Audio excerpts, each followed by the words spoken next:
Notre conférencier principal, le Dr. Wolfgang Herrmann, est président de l'Osterpille-Stokkur Hobby, une organisation à but non lucratif composée de bénévoles qui exploite l'Observatoire Radio Osterpille-Stokkur en Allemagne. Il a obtenu son doctorat en physique en 1979 à l'Université de Bonn. Sa carrière professionnelle s'est principalement déroulée dans le secteur des télécommunications. Il est maintenant à la retraite et aime travailler dans le domaine de la radioastronomie et essaie de tirer le meilleur parti de l'instrument de l'observatoire qui comprend une parabole de 25 mètres. Sa présentation donnera un aperçu de ce formidable instrument. OK. Wolfgang, eh bien merci.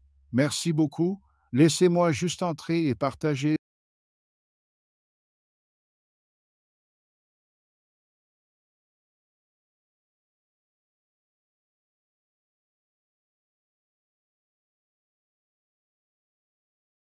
J'espère que cela arrive maintenant. C'est mon écran qui s'affiche. Ouais, oui, très bien. OK. Eh bien, merci beaucoup. Comme le titre l'indique, et le but de mon exposé est de donner un aperçu de ce qui peut être fait en radioastronomie par des amateurs. Quoi? Aussi les limites et peut-être les choses que vous voulez faire et peut-être les choses que vous ne voulez pas faire. Au cours de cette conférence, je vais donner quelques exemples de divers observatoires amateurs. Et permettez-moi de souligner que les exemples que j'ai sélectionnés sont quelque peu arbitraires. Donc, lorsque je donne un certain exemple, cela ne signifie pas qu'il s'agit d'un exemple particulièrement bon ou bien fait. Je tiens à le mentionner car je sais que dans certains cas, des gens ont fait des choses similaires de qualité égale et cela ne signifie pas qu'ils en ont fait une évaluation. C'était juste une question de pragmatisme. Deuxième bref commentaire. Merci beaucoup, Rich, de m'avoir accordé un temps très généreux pour cette conférence. Et en effet, j'ai beaucoup de choses à dire. Étant donné le temps que j'ai, je suggérerais que nous n'attendions pas la fin pour poser des questions. Je ferai des pauses entre les questions pour répondre aux questions chaque fois que j'aurai atteint un certain point ou que j'aurai conclu un certain sujet. Et cela ne me dérangerait même pas que quelqu'un, juste entre les deux, ouvre son micro et pose une question. Nous sommes une communauté relativement petite avec une trentaine de personnes, donc cela pourrait être faisable. Mais de toute façon, n'hésitez pas à poser des questions, je serai ravi d'y répondre. Bon, maintenant, entrons dans le vif du sujet et peut-être que nous commencerions un peu par une question. Que sont les amateurs au fait? Alors qu'il y a un amateur, et cela ne veut pas dire que dans le contexte, c'est souvent entendu comme faire des choses qui ne sont pas de manière professionnelle ou autre. Non, je pense que la définition d'un amateur est quelqu'un qui le fait juste pour le plaisir plutôt que pour des raisons professionnelles. Il en tire donc aucun avantage financier. Mais je pense que nous devrions tous nous efforcer d'être des amateurs professionnels dans le sens où nous faisons les choses de manière scientifique. Et être un amateur en radioastronomie comporte évidemment un certain nombre de limites. Et quand on commence avec une expertise limitée. Évidemment, on a des contraintes financières en fonction de notre situation personnelle. Le temps disponible est limité. La taille de l'équipe, beaucoup d'entre nous ne sont qu'une seule personne qui fait des choses. Et si vous voulez soulever une parabole de 10 mètres avec une seule personne, ça ne marche pas. Merci. Vous avez donc des limites. Si vous construisez votre télescope, vous avez un espace limité. Votre moitié peut également vous imposer certaines restrictions quant à la taille du télescope que vous installez dans le jardin. Et tout le monde a un certain degré de réfi. Ce qui est drôle, c'est que si vous demandez aux professionnels, ils se plaignent des mêmes limitations, plus ou moins. Ils ont une expertise limitée, ils ont un budget limité, ils n'ont pas le temps parce qu'ils doivent faire de la formation et donner leurs cours.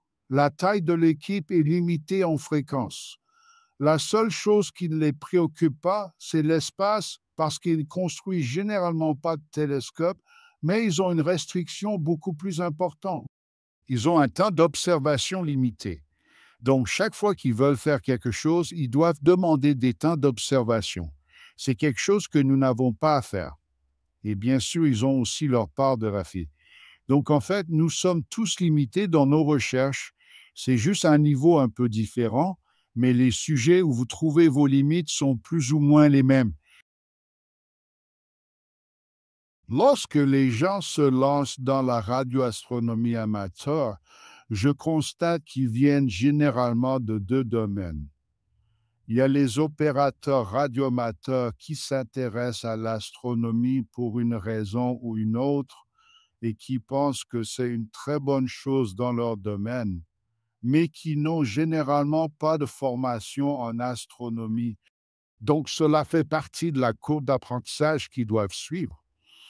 Et de l'autre côté, les gens viennent de l'astronomie optique, souvent motivés par le mauvais temps, la pollution lumineuse, etc. Ils sont attirés par le fait que la radioastronomie peut être pratiquée à tout moment, pas seulement pendant la nuit. Et ils se heurtent à ce problème. Ils n'ont généralement pas d'expérience en RF. Ce qu'ils ont en commun, c'est que les objets radio dans le ciel sont complètement nouveaux pour eux. C'est un domaine qu'ils doivent simplement apprendre. Et ils ont généralement aussi une formation limitée en physique. Mais cela dit, votre expérience personnelle peut varier. Vous avez peut-être une très bonne formation en physique ou autre, mais c'est ce que je trouve généralement chez les gens qui se lancent dans la radioastronomie. Et par conséquent, il y a une courbe d'apprentissage assez importante. Les gens peuvent avoir à apprendre les coordonnées astronomiques. Et deux choses importantes également liées. L'émission radio, des caractéristiques de l'émission radio des objets astronomiques est quelque chose qu'il faut apprendre. Et cela est également lié à l'ordre de grandeur de ces objets ou de ces émissions par rapport à la sensibilité de votre télescope. Donc, pour avoir une idée de certains objets, pouvez-vous les voir? Vous ne voyez pas ça. Comment se fait que ces ordres de grandeur soient quelque chose de nouveau qui doit être appris? La conception RF, selon d'où vous venez, est quelque chose qui doit être appris. Les logiciels, certaines personnes sont simplement très bonnes pour avoir une grande expérience dans les logiciels, d'autres non. Et ce qui est généralement nouveau, c'est l'interprétation des résultats. Voilà donc les domaines dans lesquels les gens doivent passer par la courbe d'apprentissage et selon votre formation, c'est l'une ou l'autre partie qui est particulièrement difficile. Les gens, lorsqu'ils se lancent dans la radioastronomie, se posent généralement une grande question. Que peut-on observer et de quoi a-t-on besoin? Et il n'y a pas de réponse simple à cette question. La réponse est que cela peut être très différent. Ce qui peut être observé est très différent des objets et, par conséquent, le besoin de certains équipements peut être différent. Passons donc en revue une liste qui servira de ligne directrice de départ pour cette discussion. Quels sont les objets que les amateurs peuvent observer? Tout d'abord, il y a le Soleil. C'est un gros objet juste devant notre nez. Il s'agit principalement d'une émission thermique due à la température de la surface solaire. Mais comme nous l'avons appris dans la vidéo d'introduction, nous avons également une influence sur l'ionosphère qui peut être surveillée et il y a des sursauts d'émissions radio qui peuvent être surveillés. Voilà donc un domaine. Et nous en avons déjà entendu parler. Jupiter est la seule planète que nous pouvons observer en tant qu'amateurs. Toutes les autres sont trop faibles pour avoir une quelconque importance. Un effet notable pour les amateurs et l'émission de Jupiter a déjà été mentionnée dans la vidéo d'introduction. Il a également été question des météores qui peuvent être surveillés comme l'un des sujets d'étude pour les amateurs et de nombreuses personnes y sont très actives. Ensuite, nous avons ce qui est en fait un peu mon célèbre sujet d'entrée, c'est l'émission d'hydrogène, la Voie lactée. Nous venons d'entendre Charles, comment cela peut être fait. Et puis, si la Voie lactée vous donne envie, vous pouvez aussi aller voir d'autres galaxies pour voir si vous pouvez voir la Voie lactée. Une mission sur l'hydrogène, j'en parlerai dans une minute. Ensuite, il y a un domaine que j'appelle simplement l'hydrogène exotique. J'expliquerai plus tard ce que j'entends par là. Il y a aussi quelque chose qui vaut la peine d'être observé, qui demande un peu plus d'effort, mais c'est un autre domaine que j'aimerais aborder. Les mésas ont récemment été mentionnés dans la vidéo d'introduction. C'est encore une fois une source différente, un type différent de source qui peut être surveillé et des paramètres observés. Et puis, nous avons ce que nous appelons les sources continues. Continuum, on les appelle sources continues parce que l'émission se fait sur une très large gamme du spectre. Elle rayonne donc sur un large spectre dans la gamme RF. Les sources typiques pour ce type d'émission sont les restes de supernovae. Cassiopée a déjà été mentionné dans ce contexte, les régions de formation d'étoiles dans notre Voie lactée peuvent être observées et les radiogalaxies, la fameuse 3, qu'est-ce que c'était? 33273 a été mentionné comme l'un des exemples historiques. Ensuite, bien sûr, de nombreuses personnes sont très intéressées par l'observation des pulsars. Nous devons donc examiner ce qui est nécessaire pour cela et quelles sont les conditions préalables à cela. Et enfin, ce n'est pas un objet qui peut être observé. Je l'ai mis dans cette liste parce qu'il mérite une discussion séparée. C'est ça l'interférométrie. Ce qu'on peut faire en tant qu'amateur en interférométrie.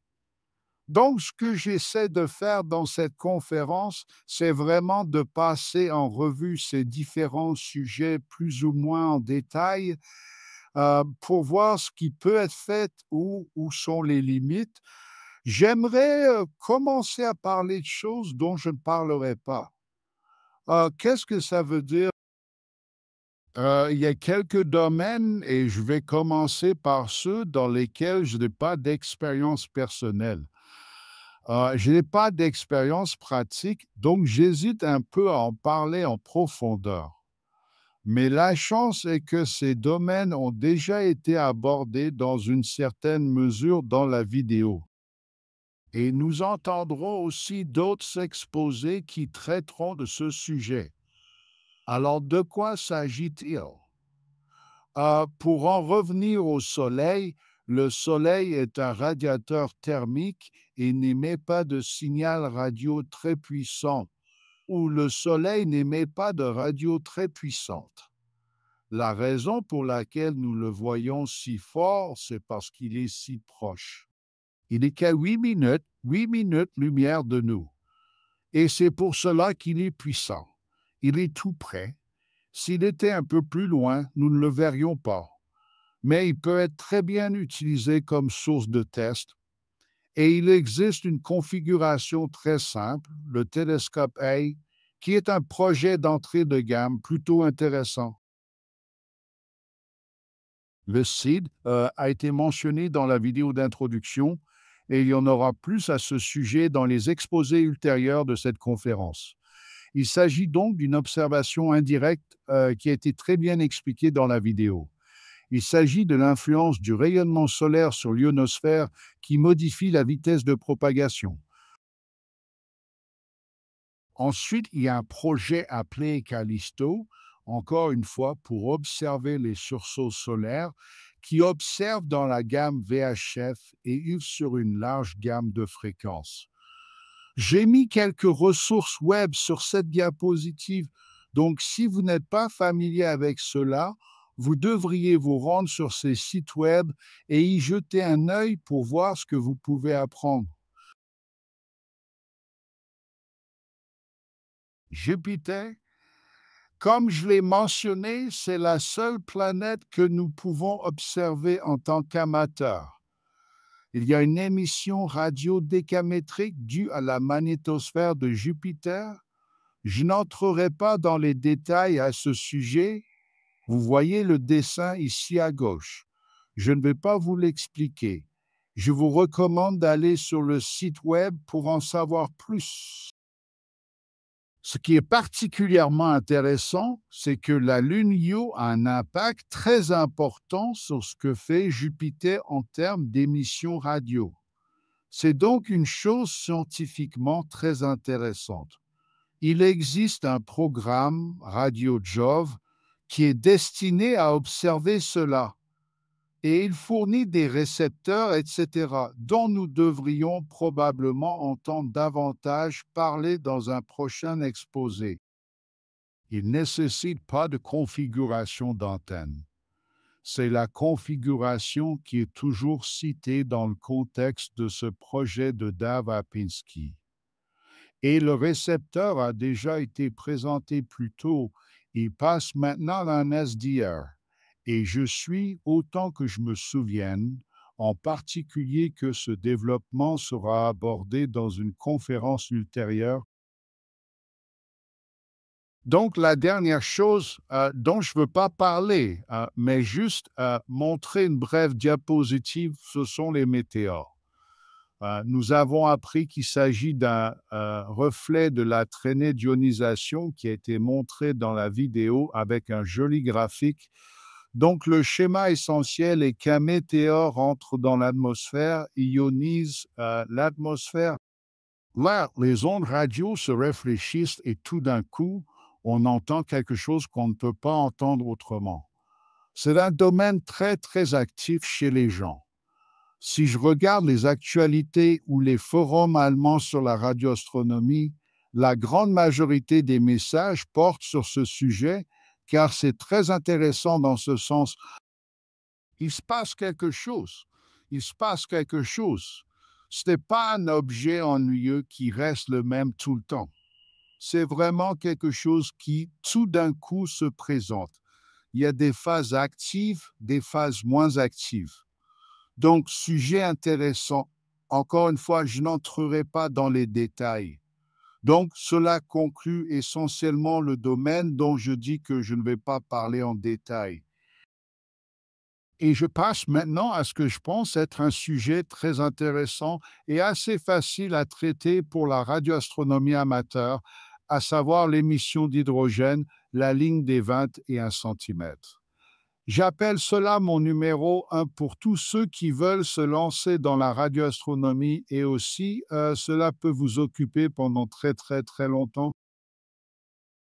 Pourquoi est-ce un bon outil pour les débutants?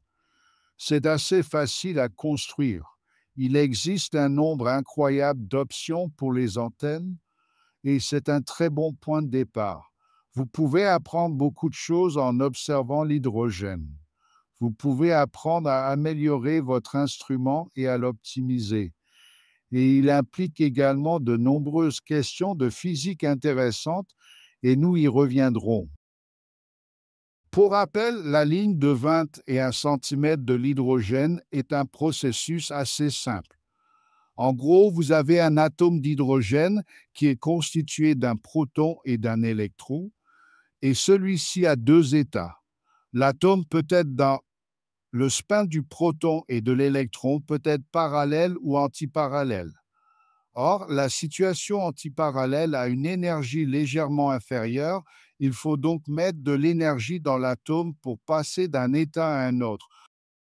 Et une fois qu'il est dans un état excité, il retombe au niveau d'énergie inférieure. Et la différence d'énergie est émise sous forme d'émission radio ou d'un photon de longueur d'onde de 20 et 1 cm ou 1420 MHz. Maintenant, de quoi avez-vous besoin pour observer cela? Évidemment, vous avez besoin d'une antenne, c'est très simple. Ensuite, vous avez besoin d'un amplificateur à faible bruit et Charles vous en a déjà beaucoup parlé. Il y a aussi, dans la plupart des cas, vous avez besoin d'un filtre.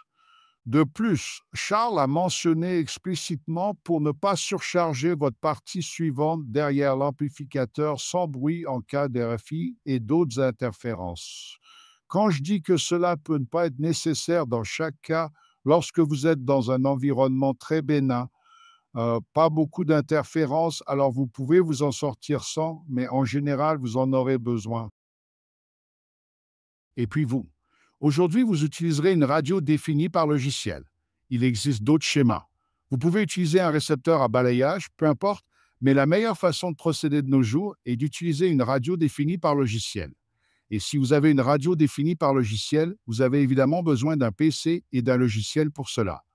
Dans le jargon de la radioastronomie, la première partie se trouve toujours avec le frontal, car c'est là que se trouve plus ou moins l'antenne parabolique. Et le back-end se trouve quelque part chez vous.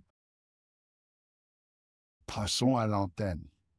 Et les options d'antenne que vous avez et la réponse, quelle antenne puis-je utiliser? La réponse est tout est permis, vous ne pouvez pas vous tromper. Presque pas. Vous ne pouvez pas. Laissez-moi le dire de cette façon, vous ne pouvez pas échapper à quelque chose. Presque rien qui ne puisse pas recevoir d'hydrogène.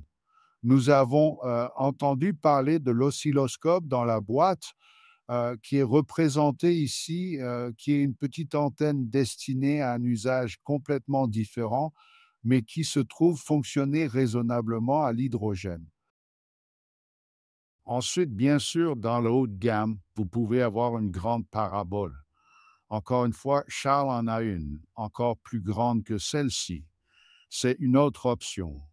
Une autre configuration intéressante est une antenne à cornet décrite sur ce site web de l'Université de Virginie occidentale.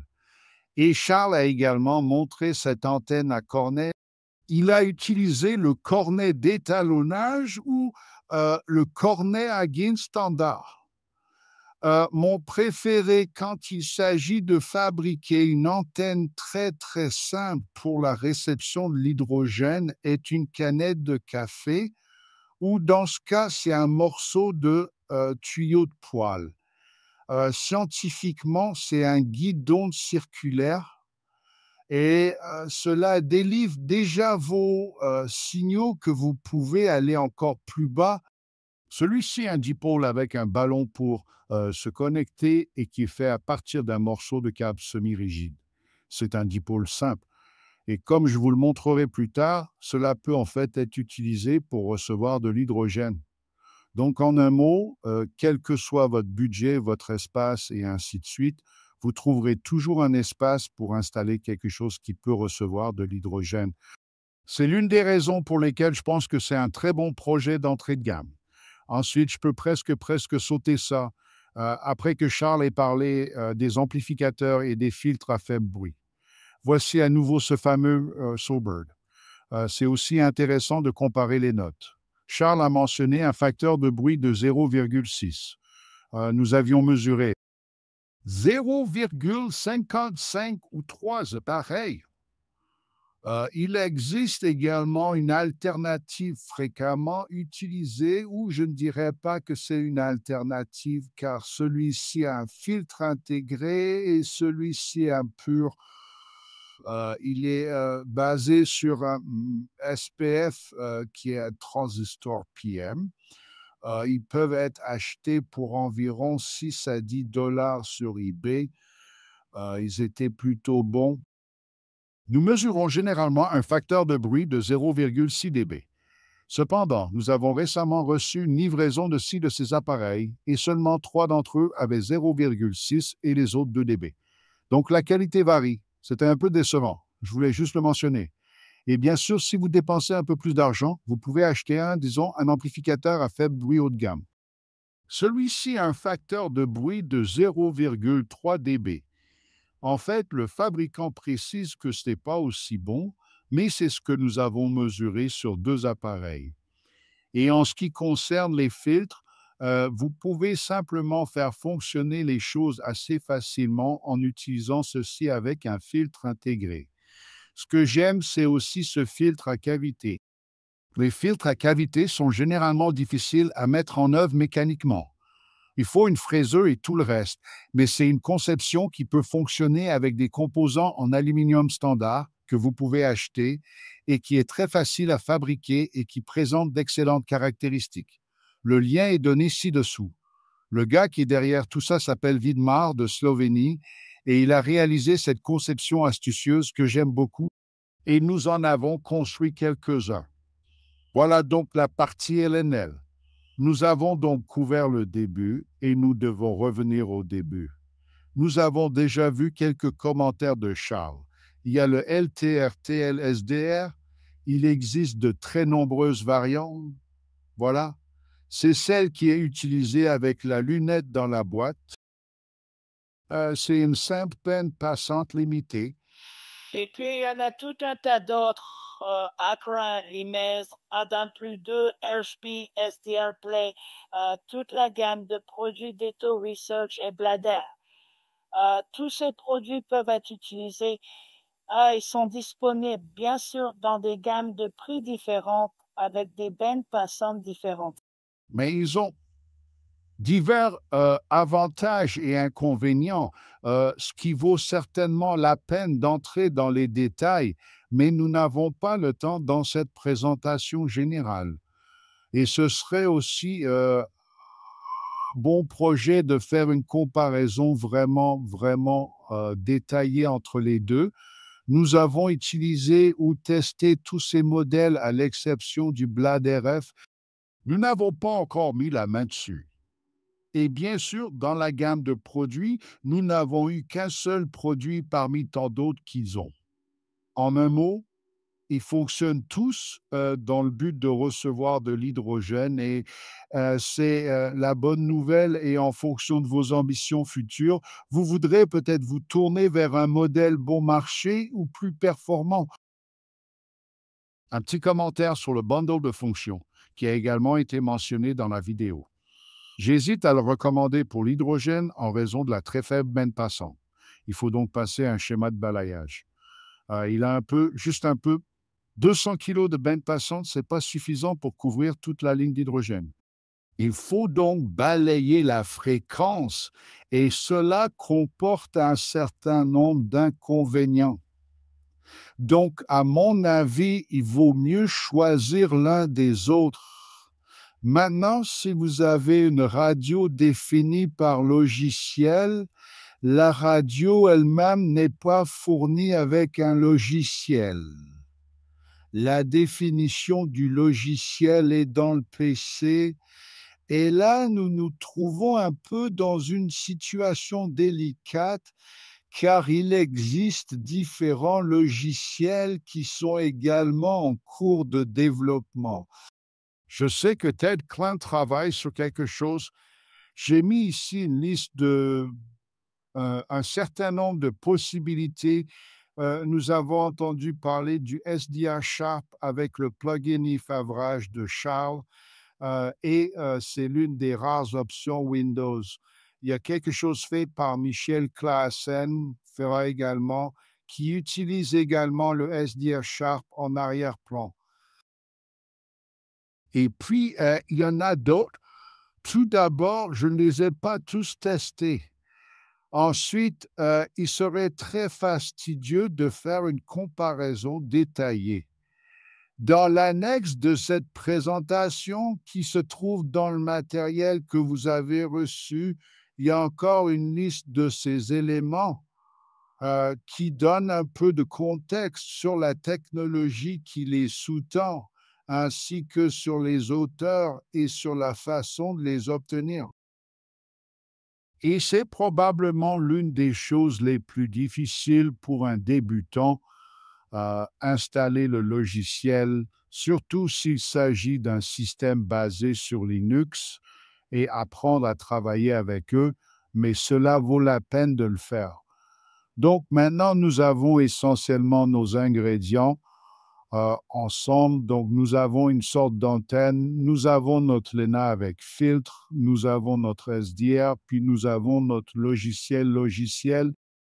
Maintenant, nous commençons à observer et laissez-moi vous donner un exemple. Nous observons l'hydrogène dans la Voie lactée et cet exemple provient d'une parabole de 3 mètres. Ce qui est affiché à gauche, c'est juste un endroit dans le ciel avec un spectre affiché. Dans ce cas, il est calibré en intensité. Donc à gauche, c'est pas écrit ici, mais l'échelle verticale est en Kelvin, température de luminosité. Et la fréquence qui est ici est convertie en vitesse. Nous voyons donc les différentes vitesses Doppler de cet endroit.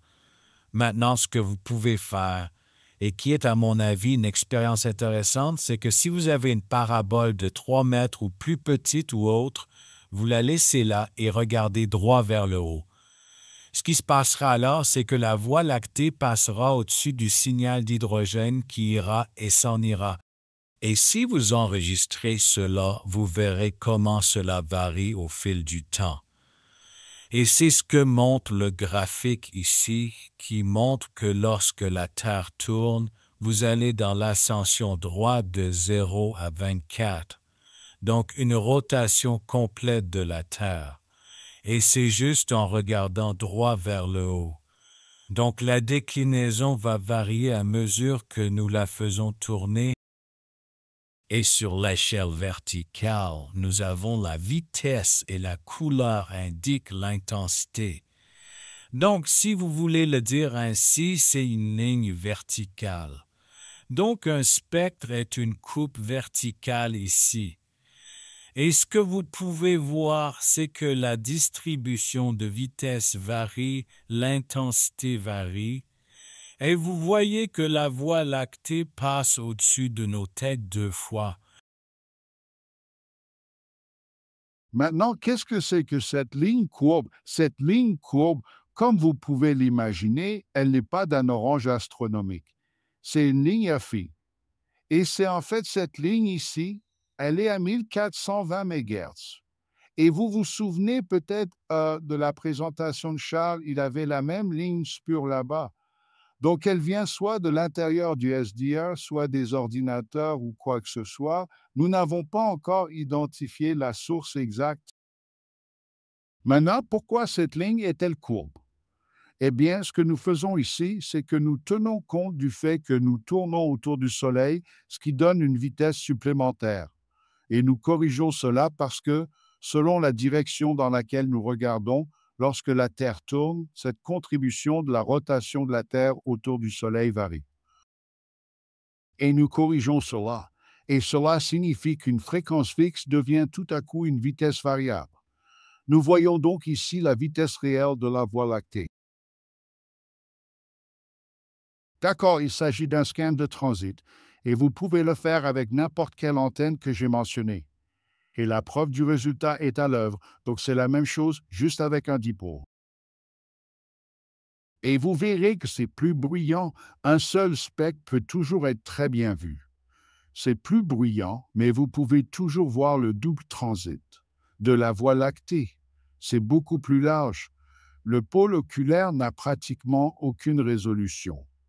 La résolution directionnelle est très mauvaise, mais vous pouvez toujours identifier qu'il y a quelque chose là-haut dans le ciel qui passe au-dessus de vous, disparaît et revient. Vous vous demandez peut-être pourquoi, si je change d'angle, cela saute de haut en bas? Pourquoi je n'obtiens pas les mêmes vitesses? Eh bien, la raison ici est simplement que dans ce cas, nous n'avons pas corrigé la rotation de la Terre autour du Soleil, tout simplement parce que cela n'a pas de sens. Une correction dépend de la direction dans laquelle vous regardez et un dipôle regarde une plage très très large. Donc, vous ne savez pas dans quelle direction j'utilise la correction.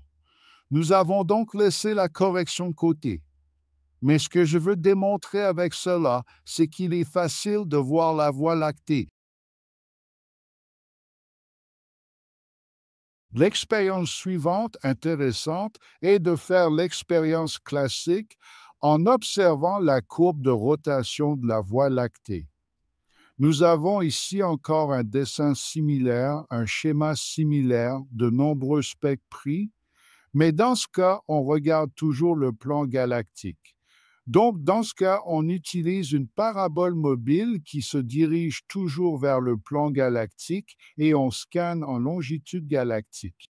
Nous avons donc la latitude galactique 0 et la longitude galactique aussi loin que nous pouvons la voir depuis notre position. Et nous voyons à nouveau comment l'intensité de l'hydrogène et la distribution des vitesses changent Maintenant, comment puis-je passer de là à la rotation de la galaxie? Le schéma est le suivant. Vous n'avez pas besoin de prendre autant de spectres. L'idée est d'évaluer quelle est la vitesse la plus élevée décalée vers le rouge que je puisse voir. Vous faites cela jusqu'à la longitude galactique de 4,20. Vous pouvez donc prendre ce nombre de mesures et regarder le spectre pour voir quelle est la vitesse la plus élevée. Maintenant, que faites-vous avec cela? Il existe ce qu'on appelle la méthode du point cible. Et encore une fois, c'est quelque chose qui prendrait probablement 20 minutes à expliquer en détail. Je dois donc sauter cette partie. L'idée de base derrière cela est que si je regarde dans une certaine direction, la vitesse la plus élevée que je verrai est la partie de ce nuage d'hydrogène qui se déplace exactement dans la direction de là où je regarde dans la même direction. Donc, il s'éloigne de moi, mais exactement dans la ligne de visée. Et cela me permet de calculer simplement à quelle distance se trouve ce nuage du centre galactique. Comme je l'ai dit, cela s'appelle la méthode de la langue dans le poing. C'est pas possible. Pour des raisons de temps, expliquer cela en détail dans cet aperçu. Ce que je suggère, mais il existe de très nombreuses explications à cela. J'en ai répertorié un ici, ci-dessous, une ressource web que vous pouvez consulter, mais il y en a d'autres si vous tapez Tongan Point dans la recherche Google. Alors, vous obtiendrez un certain nombre d'explications. Le point fondamental ici est que je peux, à l'aide de la méthode de la langue et du point, déterminer la vitesse de rotation de la galaxie telle qu'elle varie en fonction de la distance par rapport au centre galactique avec ma mesure, ce qui me donne deux informations. L'un d'eux est la longitude galactique que je regarde, cet angle. C'est juste là où pointe mon télescope, ce que je devrais savoir. Et puis la vitesse maximale que j'ai mesurée. Et puis je dois ajouter deux autres paramètres. L'un est la distance du Soleil au centre galactique, qui peut être tirée de la littérature et la rotation du Soleil autour du centre galactique, qui est également une valeur de la littérature, qui n'est pas déterminée par votre mesure. Et puis vous pouvez dessiner et tracer votre relation ici. Ce qui est intéressant à ce sujet, et toujours déroutant, c'est que la vitesse de rotation ne diminue pas. Si vous regardez la rotation de nos planètes autour du Soleil, elle diminue. La vitesse de rotation va vers l'extérieur. Avec cette rotation constante, plus ou moins constante, de la galaxie jusqu'à l'heure où elle s'éteint, cela signifie qu'il doit y avoir des forces gravitationnelles plus grandes que celles que nos étoiles ou l'ensemble des étoiles de la Voie lactée peuvent produire. Et c'est un mystère. Pourtant, on l'appelle la matière noire. Quelque chose dont personne ne sait ce que c'est, du moins pas à l'heure actuelle. Et vous, avec cette expérience, vous pouvez démontrer un problème physique de base ou un problème d'astrophysique de nos jours en utilisant votre petit télescope en disant « Ok, je vois la vitesse de rotation ». Et c'est un point assez intéressant que vous pouvez résoudre des questions de physique de base ou au moins de physique de base avec votre petit radiotélescope amateur. La prochaine chose que vous voulez faire est que je suis fatigué, malade et fatigué de ma galaxie. Je veux sortir, à peu près, mais attendez une seconde. Je peux peut-être m'arrêter ici et voir s'il y a des questions à ce stade, ce que je ne peux pas faire parce que je suis passé en plein écran. Je ne vois pas où se trouve le chat. Y en a-t-il dans le chat? Non, aucun élément de chat pour l'instant. OK, alors j'y vais y aller. Quelqu'un a des questions? OK, allez-y. OK. Vous en avez marre de notre galaxie, n'est-ce pas? Alors allons-y et voyons si nous pouvons voir le même niveau d'émission d'hydrogène à partir d'une source exocarotidienne. Et je montre ici le travail de Jean-Jacques Matou de France. Il s'appelle toujours Gigi et il a une très belle parabole de 3 mètres. et c'est un instrument assez sensible, seulement 60 K de température du système. Et il a enregistré ce spectre qui vient de la galaxie d'Andromède et un autre de la M33, une autre galaxie. Ce que vous voyez ici est ce qui est typique pour ce type de galaxie, c'est une sorte de structure à double bosse. Il a donc fait ça, et je veux montrer que c'est pas si facile, car la première chose qu'il a fait a été de veiller à ce que son spectre soit très plat. Donc, il s'agit d'un spectre de 4 MHz, et c'est l'un des facteurs clés de succès. C'est ce qu'il avait précédemment avec des hauts et des bas, des réflexions ou autres. Et dans ce cas, vous ne pourriez pas voir parce que ces fluctuations sont beaucoup plus importantes que le changement de ce spectre. Donc, il faut veiller à ce qu'il ait vraiment un spectre très plat et une bonne sensibilité du système. C'était un facteur clé de succès. Et je veux démontrer que ce n'est pas si facile et qu'il y a certaines limites à cela. Ce que j'ai fait, c'est que j'ai pris des données d'enquête et simulé le signal que vous obtiendriez avec des antennes de différents diamètres. C'est la source des données, c'est ce qu'on appelle une étude de laboratoire, et il y a un site web qui est répertorié ici, où vous pouvez simuler différentes largeurs d'antennes ou de faisceaux qui se convertissent en antennes. J'ai donc fait cela pour 7 à 4 degrés, ce qui correspond à des antennes de cette taille.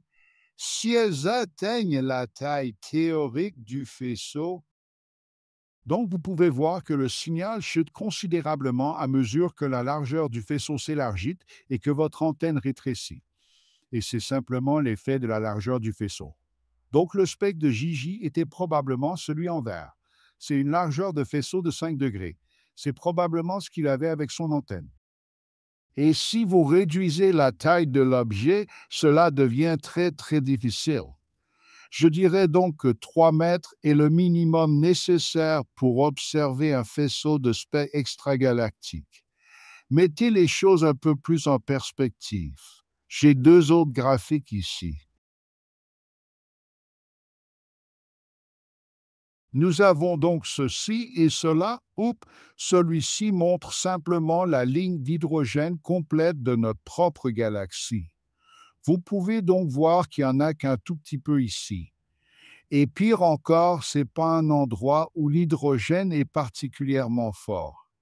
Si vous placez ceci contre un autre endroit dans le plan galactique, vous obtiendrez probablement un hydrogène, ou vous obtiendrez un signal d'hydrogène comme celui-ci. Et c'est déjà un petit signal d'hydrogène. Et puis c'est encore plus petit. Donc, si vous voyez la ligne d'hydrogène dans le plan galactique, pensez, elle a des dizaines de Kelvin. Et un hydrogène extragalactique de M33 est de 0,15 Kelvin. Il faut donc vraiment avoir un instrument très bien optimisé. Mais maintenant, vous voudrez peut-être dire « Hé, attendez une minute. Quelle est cette année ?» Je peux encore le voir. C'est à partir de la courbe verte. Donc, c'est une loupe. Regardez là-dedans. Donc, encore une fois, nous avons notre spectre M33, mais à cet autre endroit, c'est un endroit différent. Nous voyons quelque chose qui n'appartient pas tout à fait à notre spectre d'hydrogène normal, mais c'est plus fort que ce que nous pouvons voir à partir de là. C'est galaxie. Alors, qu'est-ce que c'est? Et j'appelle cela, cette rubrique, hydrogène exotique. Ce sont des nuages à grande vitesse. Ce sont des nuages.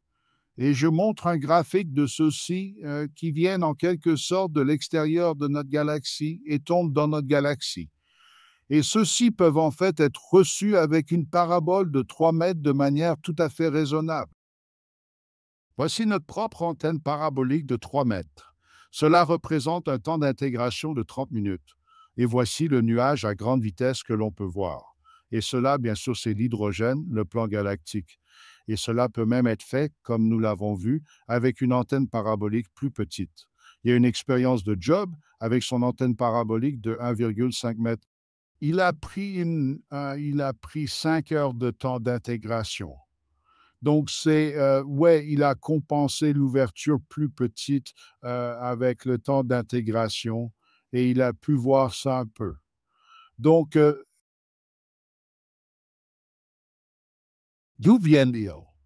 Il existe différentes théories sur leur origine. Ces nuages à grande vitesse peuvent provenir de nuages de gaz primordiaux qui sont apparus très tôt et qui ont été en quelque sorte collectés par le champ de gravité ou qui sont ensuite tombés dans notre galaxie. Une autre théorie est que quelque chose s'est produit dans notre galaxie. Il a émis des galaxies de l'hydrogène comme une explosion de supernova ou quelque chose comme ça, et ça retombe. Et puis, il pourrait y avoir une interaction entre les galaxies satellites et nous-mêmes. C'est une question non résolue, ou d'où viennent-elles? Le message principal ici est que les nuages à grande vitesse sont quelque chose qui peut être observé avec un équipement de taille amateur pour achever l'hydrogène exotique. À la dernière mention de quelque chose qui est encore plus exotique, ce sont des lignes de recombinaison radio. Ce qui se passe là, c'est que si vous regardez le schéma de l'hydrogène dans le régime optique, vous avez la ligne alpha qui est une ligne rouge. Vous avez une ligne alpha 1 qui est l'ultraviolet, une ligne alpha 3 est dans l'infrarouge. Et à mesure que l'on monte dans les niveaux d'énergie de l'hydrogène, on se retrouve dans des espaces qui sont à nouveau dans le régime radio. Que se passe-t-il donc si vous êtes dans un environnement où l'hydrogène est ionisé, de sorte que l'électron lui est retiré? L'hydrogène finira alors par récupérer son électron ou l'électron de quelqu'un d'autre et se recombinera pour redevenir un atome d'hydrogène, mais dans un état très, très fortement ionisé, l'état excité. Et lorsque ces états excités se désintègrent, ils émettent à nouveau un rayonnement dans le régime radio. Et il existe un certain nombre de lignes de recombinaison radio qui sont proches de la ligne de l'hydrogène, et celles-ci peuvent également être observées. Maintenant, je dois dire que jusqu'à présent, cela n'a pas été réalisé en observant ces lignes de recombinaison radio avec une parabole de plus petite taille. Voici un exemple d'une antenne parabolique de 25 mètres. Notre antenne parabolique de 25 mètres. Il s'agit d'une ligne de recombinaison d'hydrogène dans la nébuleuse Oreo. Il faut quelque chose qui excite cela, il faut un rayonnement ultraviolet pour exciter cela. Et vous pouvez voir un signal assez décent. C'est en fait comparable à l'émission des autres galaxies. Il serait donc possible de faire cela avec une petite parabole. Cette ligne ici ne provient pas en fait de l'hydrogène, elle provient du carbone. C'est une ligne de recombinaison du carbone parce qu'il y a aussi d'autres atomes et ils peuvent aussi donner naissance à une ligne de recombinaison. Donc, cela conclut en quelque sorte ce que je peux dire sur l'hydrogène. Si nous prenons l'hydrogène, nous pouvons faire une cartographie de l'hydrogène. Nous pouvons déterminer la courbe de rotation. Nous pouvons observer des galaxies à grande vitesse extragalactiques. Cela devient difficile et une très bonne ligne de combinaison est probablement plus difficile. Et il y a deux domaines que je n'ai pas abordés, car ils sont essentiellement du domaine des télescopes plus gros comme le nôtre. Il s'agit du spectre d'absorption vers des sources de haute luminosité et de l'hydrogène de l'espace lointain. C'est l'histoire de l'hydrogène. Alors, une question à ce sujet. Quelque chose. Non, toujours rien sur le chat. Quelqu'un d'autre a des questions? Il semble donc important de maintenir le rapport signal-bruit dans un bon ordre. Et plus vous y parviendrez, plus vous pourrez réaliser un travail avancé. Oui, certainement. Je veux dire, ces choses plus exotiques là-bas sont beaucoup plus faibles que la ligne principale de l'hydrogène et l'élément clé ici est vraiment le rapport signal-bruit. L'élimination de l'ouverture. Et bien sûr, rien ne fonctionne mieux qu'une parabole plus grande. Donc, mais encore une fois, ce que je veux montrer, c'est quelle est, disons, la limite des possibilités. Si vous êtes dans la gamme des paraboles de 2 à 3 mètres, que peut-on faire? D'autres questions? J'ai un commentaire à faire sur le fait que les nuages d'hydrogène sont des sources étendues. Et par conséquent, si vous regardez une source étendue avec une largeur de faisceau plus étroite, vous verrez une meilleure résolution, mais vous capterez moins d'énergie car vous ne capterez pas autant de la source. Cela va donc en quelque sorte annuler la taille de la parabole. Je pense que c'est peut-être pour cela que le dipôle capte quelque chose. Il voit l'hydrogène sur une très grande surface. C'est exact, Wolfgang? C'est tout à fait exact. Si vous aviez l'hydrogène complètement réparti uniformément, la taille de l'antenne par rapport à l'angle d'ouverture s'annulerait exactement. Vous obtiendrez donc toujours le même signal, mais avec une résolution spatiale réduite. Et c'est exactement ce qui se passe. Et c'est la raison pour laquelle vous pouvez toujours voir de l'hydrogène avec un petit dipôle. Il s'agit simplement d'observer beaucoup, beaucoup, beaucoup d'hydrogène.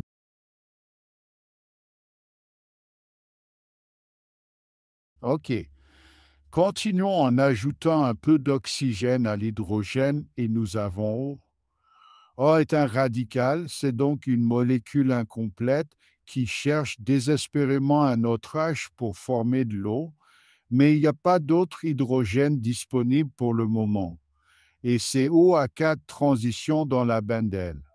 Donc, dans la région où fonctionne généralement notre équipement à hydrogène, au moins à proximité, ces 4 transitions, elles peuvent être observées en émission et en absorption, mais ce qui est vraiment le plus intéressant pour nous dans le domaine amateur, ce sont les lasers O.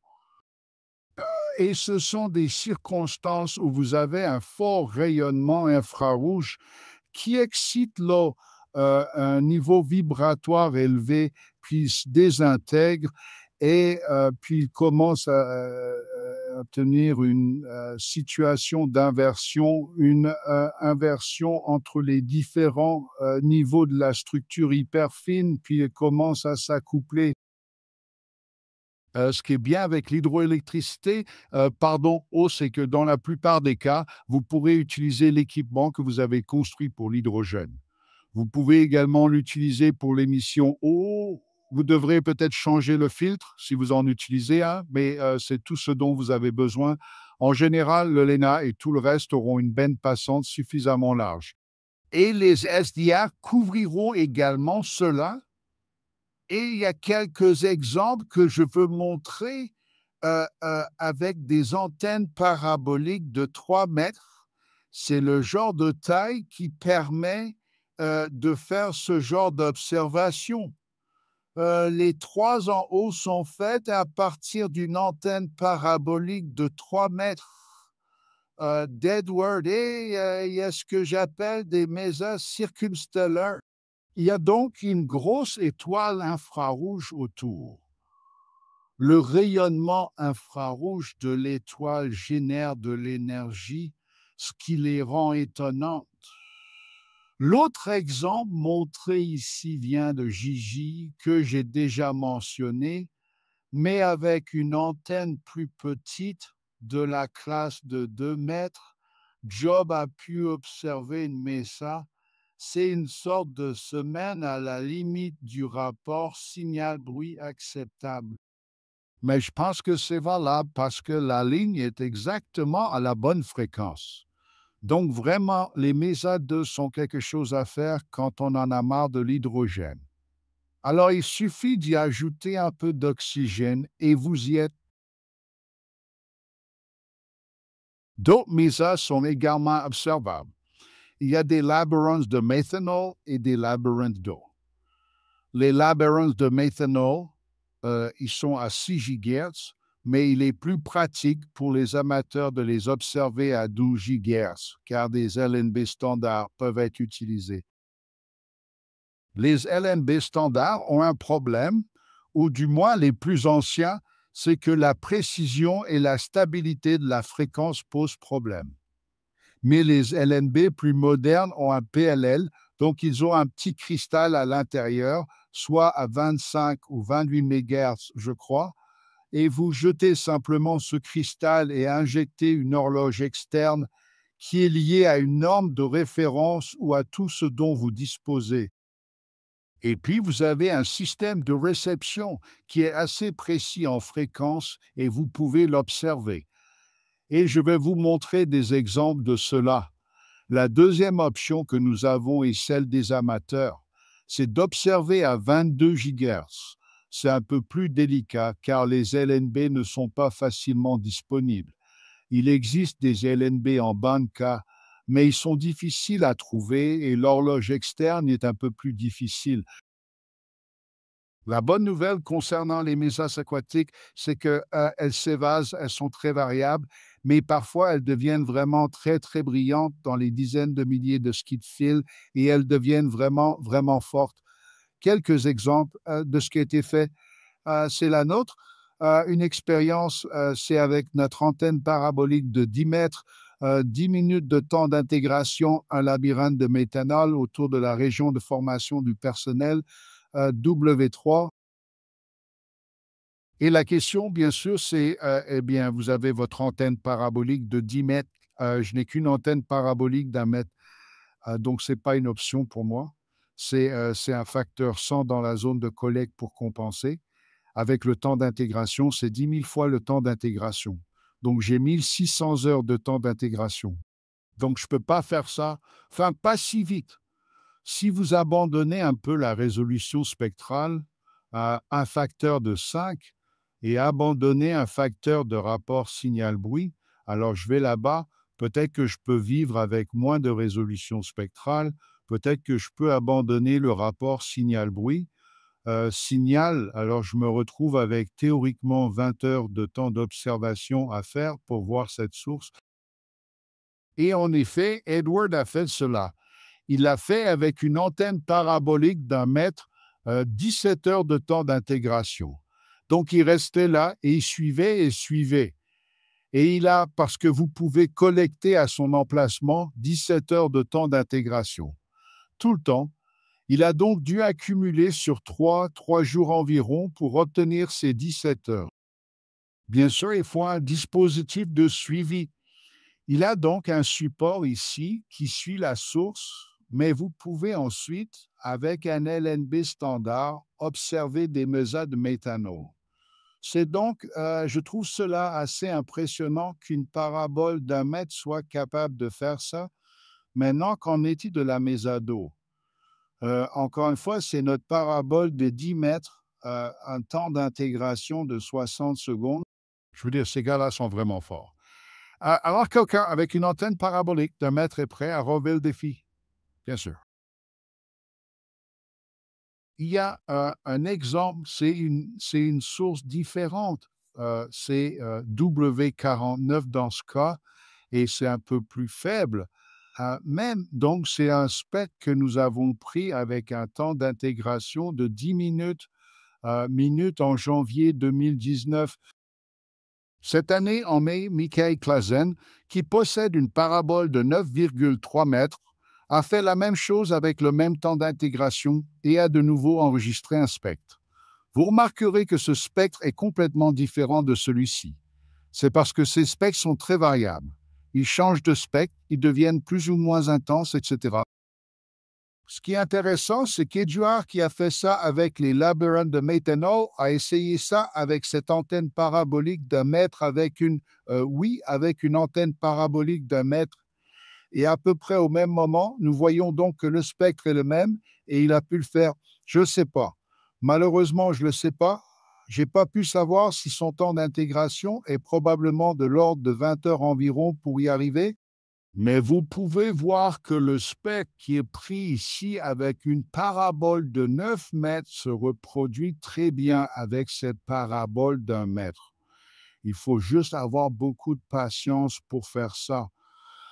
Donc, en résumé, les maçons au méthanol et eau sont observables avec un équipement de taille MS2, même avec une taille relativement, vous savez, modérée.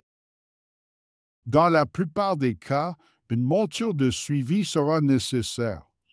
Vous devez donc être capable de suivre cela pendant une longue période pour obtenir le temps d'observation requis. Et ce qui est intéressant, c'est que parce que ces changements, vous pouvez faire l'observation encore et encore, encore, encore pour voir ce qui se passe là-bas, car c'est quelque chose que les grands télescopes ne peuvent pas faire. Ils ne peuvent pas suivre cela pendant si longtemps et observer les variations qui peuvent réellement faire quelque chose d'intéressant en science. Très bien, voici mon résumé MESA. Donc, encore une fois, nous allons profiter de l'occasion pour répondre à toutes les questions qui pourraient se poser. Riche, y en a-t-il? Oui, j'ai une question sur l'action Mozart même. Il s'agit simplement d'une amplification superradiante du rayonnement de fond, n'est-ce pas? Oui, c'est essentiellement le cas. Je veux dire, une mesure dans la vision typique des gens est qu'il faut des miroirs qui réfléchissent les choses dans les deux sens, et cela est remplacé dans le cas des labyrinthes astronomiques simplement par la longueur pure et simple du milieu amplificateur. Donc, vous avez une inversion de niveau qui s'étend sur une très, très grande longueur et qui crée essentiellement le processus MESA.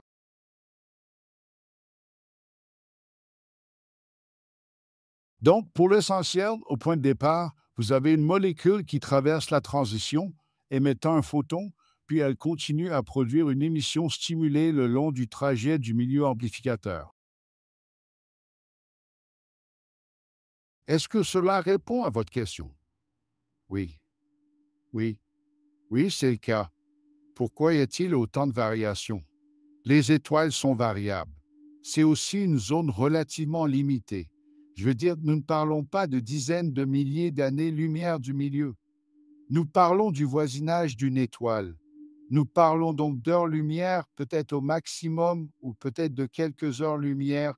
Et évidemment, la variabilité de la matière à cet endroit est bien plus importante.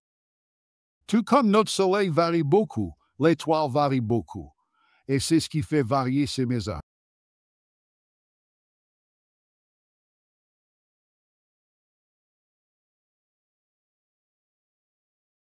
OK. D'autres questions? Très bien. Alors, sujet suivant. Source continue. Normalement, vous diriez pourquoi faisons-nous tout cela, truc spectral, labyrinthe et hydrogène et ainsi de suite? Pourquoi ne pas simplement regarder les choses qui se trouvent là dans le ciel et émettre silencieusement comme nous le faisons avec les étoiles? Nous prenons notre télescope ou télescope optique, mettez-le à la base et voyez comme il y a quelque chose qui brille. Pourquoi ne faisons-nous pas la même chose? Pourquoi ne recommandons-nous pas de faire cela? Parce qu'à ces choses, il y a des restes de supernovas comme Cassiopée, une nébuleuse du crabe, peu importe, puis il y a des régions de formation d'étoiles, puis il y a une radiogalaxie, un soleil, nous avons déjà parlé de laquelle est forte, et la Lune est. Voilà donc les choses. Pourquoi est-ce que j'en parle? Seulement maintenant.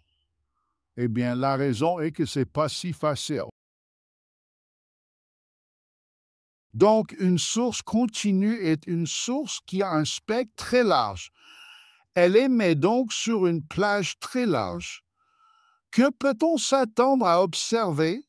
Commençons par une équation de radiomètre qui dit que le bruit RMS que j'obtiens est déterminé par la température du système.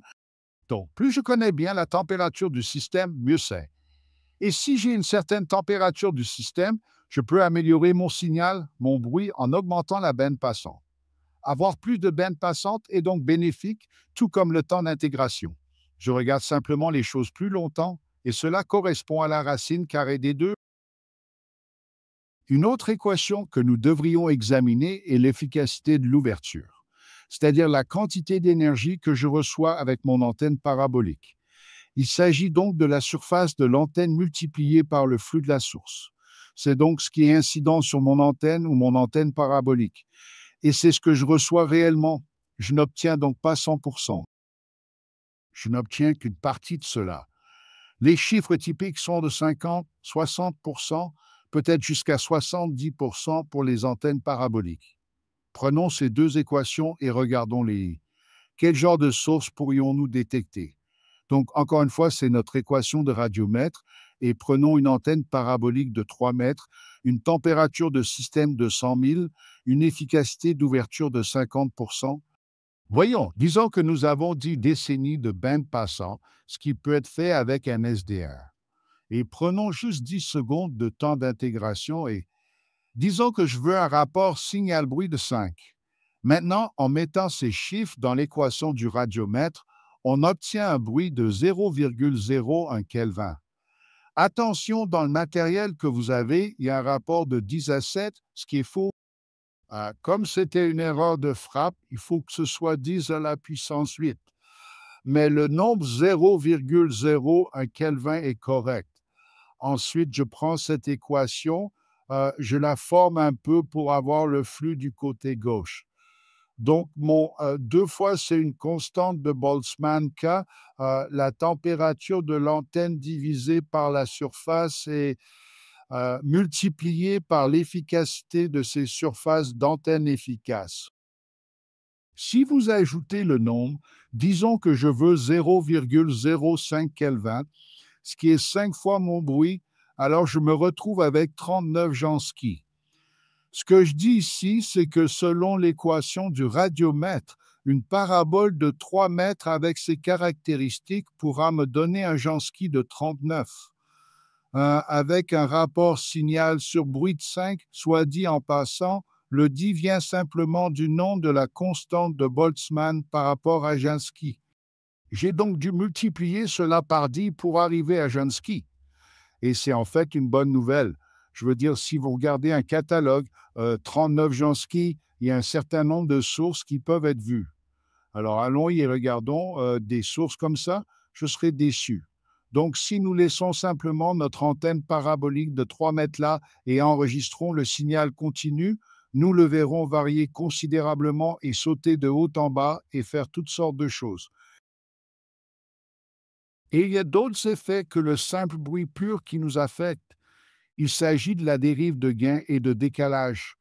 Nous avons entendu Charles plus tôt qu'il existe une dépendance à la température.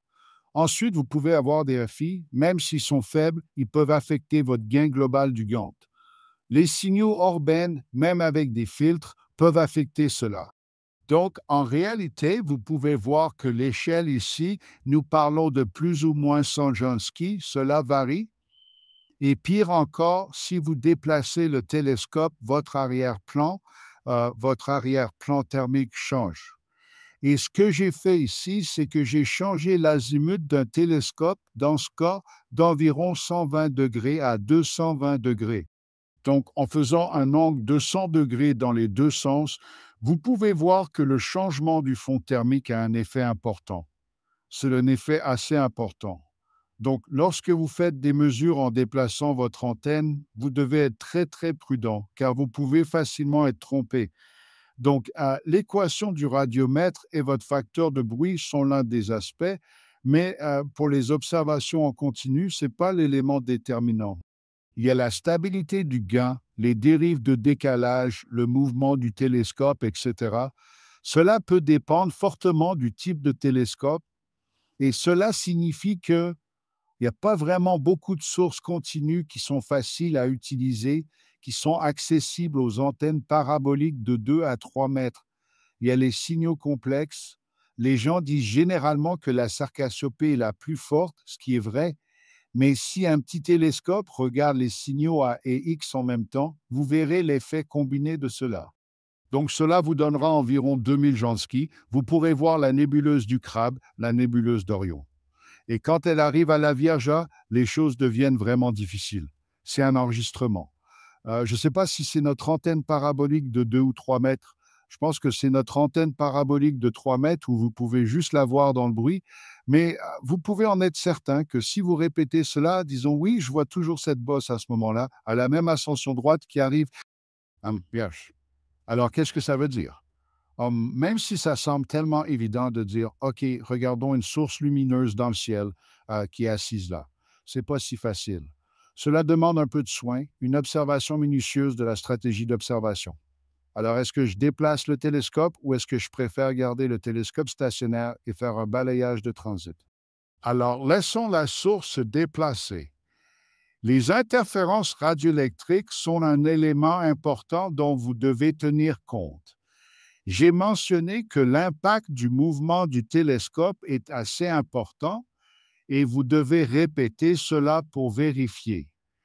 Des observations continues peuvent donc être effectuées, c'est bien de le faire, mais ce n'est pas si simple. OK. Alors, cool. C'est en quelque sorte une répétition de ce que j'ai dit. Les estimations basées uniquement sur l'équation du radiomètre ne vous donnent qu'une limite théorique, mais il y a plus de choses à prendre en compte. Et vous devez être très prudent et vérifier cela, et seulement si vous dites que les sources sont réellement accessibles. Et cela me ramène à ma déclaration initiale. L'hydrogène est le numéro un. C'est tellement plus facile à faire que ça. Et je vois parfois des gens commencer par ça. Bon, les pulsars sont notre prochain sujet. Je pense que la plupart d'entre vous savent ce qu'est un pulsar. C'est donc une émission d'impulsion provenant d'étoiles à neutrons. Elles sont généralement plus fortes dans la gamme UF, mais la bande, elle, est également acceptable, je dirais, là où beaucoup d'entre nous opèrent. C'est une source faible, essentiellement 200 mA Jansky. En comparant cela à ce que je viens de dire plus tôt, il faut 100 Jansky et plus. Comment puis-je faire 200 mA? Eh bien, c'est parce que c'est ce motif répétitif que je peux exploiter. Et ils ont un sujet spécifique qui est la dispersion. Cela signifie que si j'observe sur une certaine gamme de fréquences, c'est le temps d'arrivée d'une impulsion qui varie avec les fréquences. Les fréquences les plus élevées arrivent plus tôt que les plus tardives. Donc, je dois corriger cela. C'est la même chose, corrigez-le. Les données commencent et ce qui est une impulsion complètement étalée ici devient une impulsion nette et agréable. OK, donc si vous voulez faire des pulsars, qu'est-ce que vous souhaitez? Vous voulez une grande zone de collecte? C'est pas grave. Ouais, c'est le plus grand que vous pouvez obtenir. Vous voulez une large bande passante pour collecter autant d'énergie que possible, collecter. Vous voulez un système de suivi parce que vous voulez un long temps d'intégration et vous voulez observer dans la bande avec le flux le plus élevé. Voilà donc votre liste de souhaits, mais il y a des compromis. La bande d'observation, généralement en LUF, n'est pas très bonne à cause de la situation RFI et la taille de l'antenne joue un rôle. À un moment donné, j'ai besoin d'une certaine bande passante. J'ai certainement besoin de dédispersion. Un système de suivi, c'est un coût et des efforts. Et la zone de collecte, bien sûr, c'est combien d'espace j'ai, puis j'ai encore suivre, etc. Je dois donc faire des compromis et il y a deux approches typiques que les gens ont choisies. Observation de pulsar. L'une d'entre elles consiste à aller dans la gamme UF, à ne pas suivre le mouvement et, avec une bande passante limitée, à faire de la dispersion. Un exemple est une antenne dite en coin de cube d'Andrea. Je pense qu'elle mesure environ 2 mètres par branche ici et elle est posée directement sur le sol, regardant dans la direction du pulsar Beau 300329 plus 55, qui est le plus puissant de l'hémisphère nord, et il a pu l'observer avec ça. Il a utilisé un dongle SDR, donc une bande passant assez limitée, et il a utilisé la dispersion parce qu'en UF, la dispersion devient si grande qu'il faut faire ça. Et l'autre exemple est celui de Steve Olney en Australie qui a fait cette observation de pépins. La villa nous attire très fort et c'est essentiellement un schéma similaire, mais une disposition d'antenne complètement différente. Et ce sont des Yagilons. Voilà donc ce qui peut être fait. Que signifie, si c'est seulement 2,4 MHz, vous devez faire très attention à l'endroit exact où vous vous positionnez pour ne pas être submergé par les RFI et une image peut facilement surcharger votre premier lina à cause des RFI. L'autre approche, résulte de la configuration de suivi. Voici les résultats de Steve Olney, qui a observé le pulsar Vela alors qu'il transitait par son faisceau d'antenne pendant 2 heures. Et voici ce qu'il obtient, c'est essentiellement l'impulsion. Et ce sont les résultats d'un programme standard. Donc oui, je dirais phase par rapport au temps, phase par rapport à la fréquence. Il s'agit donc d'une détection claire ici. L'autre option que vous avez est d'aller sur la bande L, qui est une zone protégée. Vous pouvez utiliser plus de bandes passantes, mais en raison de la taille plus petite du faisceau, vous devez suivre le mouvement. Vous devez donc disposer d'un système de suivi. 3 exemples, encore une fois, Gigi, avec une parabole de 3,3 mètres, il avait une bande passante de 50 MHz et il n'a pas fait la dispersion parce que, ouais, pour ce pulsar, c'est faisable. Le maculage n'est pas si important. Nos propres expériences, nous avons utilisé, entre autres, une parabole de 2,3 mètres, la plus petite parabole. Encore une fois, 50 MHz de bande passante, mais nous avons fait de la dispersion. Et puis, il y a un troisième exemple que je veux mentionner, celui de Mathias et Tedia avec 1 mètre de parabole, 25 mégas de lit. Voilà donc une autre option. Montrez-moi rapidement les exemples. C'est nous-mêmes. Voilà donc ce que vous obtenez. Où est la limite de cette démarche? J'ai fait un calcul qui dit, encore une fois, qu'il me faut une sorte d'équation modifiée du radiomètre. Vous pouvez à nouveau voir les deux systèmes et le temps d'intégration et la bande passante. Et puis, la sensibilité dans ce cas du télescope est exprimée comme un gain en Kelvin selon Jonsky. Alors, quelle est la valeur de Kelvin et la température que je reçois lorsque j'ai une certaine quantité de Jansky? Et cette expression ici décrit que lorsque j'ai une impulsion qui est courte et brillante, elle est plus facile à détecter qu'une impulsion plus large et moins brillante, même si la moyenne est la même.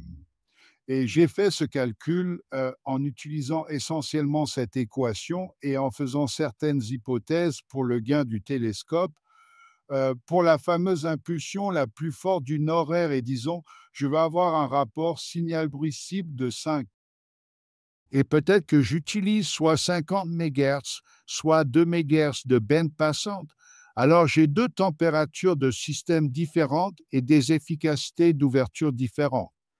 Et ce que vous pouvez voir, c'est que ces différents ensembles de paramètres sont représentés ici par des couleurs différentes. Donc la variante la plus insensible avec 2 MHz de bande passante est le point bleu-vert est entre les deux. Donc une grande parabole, ce n'est pas un problème. Quand j'ai une parabole de 3 mètres, j'ai des ennuis en n'utilisant qu'une très petite bande passante. Parce que je suis alors au-dessus, c'est, soit dit en passant, c'est la luminosité ou le flux du pulsar.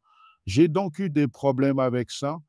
Donc, quand je veux aller avec seulement 2 MHz, avec une parabole de 3 mètres, les choses deviennent, ouais, je dirais pas impossible, mais ça devient difficile.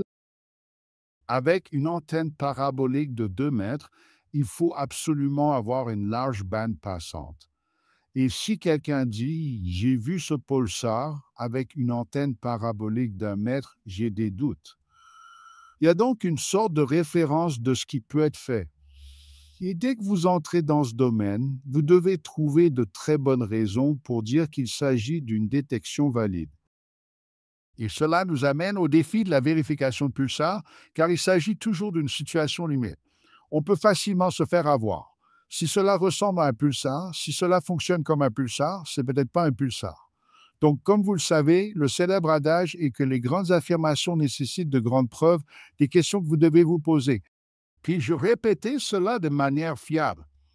La vitesse de rotation mesurée est-elle exactement celle qu'elle est censée être? S'agit-il d'un signal à large bande? Tous ces tests des caractéristiques doivent être effectués.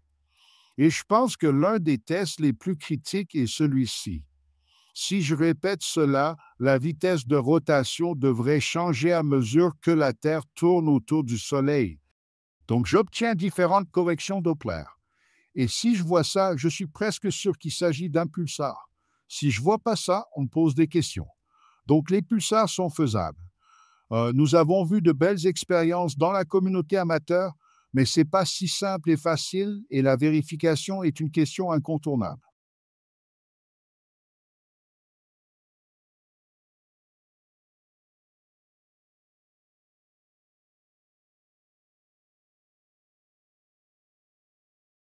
Riche, on n'est rien dans le champ. OK?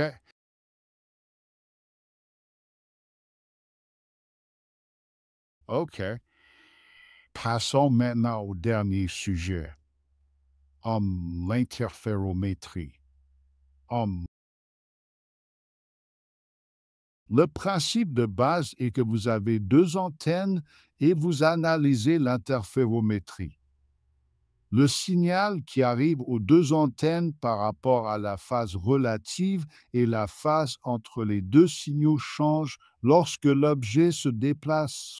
Donc, si c'est, disons, juste au milieu, vous avez les mêmes liaisons de chemin et elles sont en phase, puis lorsque l'objet se déplace, la phase change.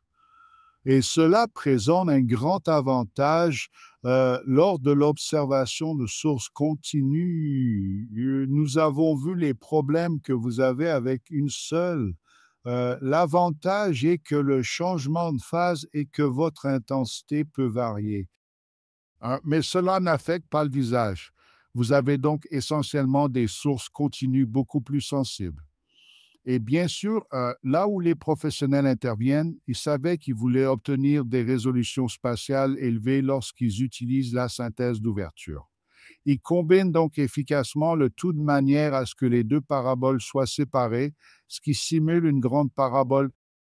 Donc, améliorer la résolution spatiale.